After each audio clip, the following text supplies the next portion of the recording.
Welcome back to another video on how to care for and raise domestic beetles and how to start your own successful skull cleaning business. If you are interested in purchasing these beetles, there is a link in the description below. Today we will be installing the inkbird ITC-308-Wi-Fi smart thermostat into our colony. There is a link in the description of where to purchase one. This device will automatically kick on a heater or a fan depending on what temperature you have set. You can control them manually or via Wi-Fi.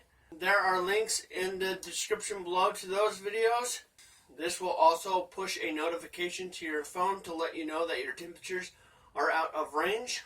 What we need to do first is keep in mind where our heat lamp is at in our cage, because we don't want our probe right directly underneath of it, because then we will get a false reading. We want to put the hole in this area, that way we don't have bugs that directly crawl out of that hole if it comes unsealed. So I'm going to go ahead and we'll drill a hole in that. We're going to use our drill bit index and find the appropriate size drill bit so we're not drilling a hole that's too big.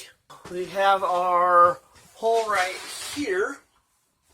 You can drill it on the front, but I'm putting it in the back because I'm mounting my temperature controller to the wall. Put the probe into the hole from the back side of it.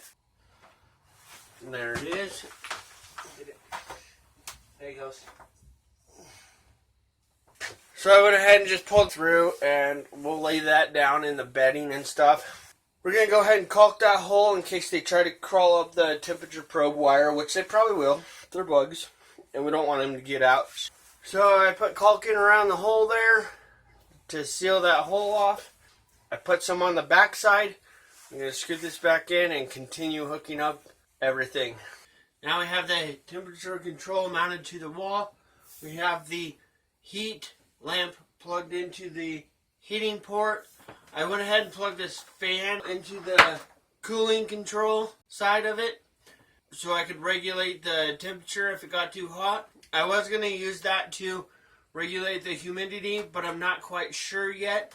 So please subscribe and hit the notification bell to get that video.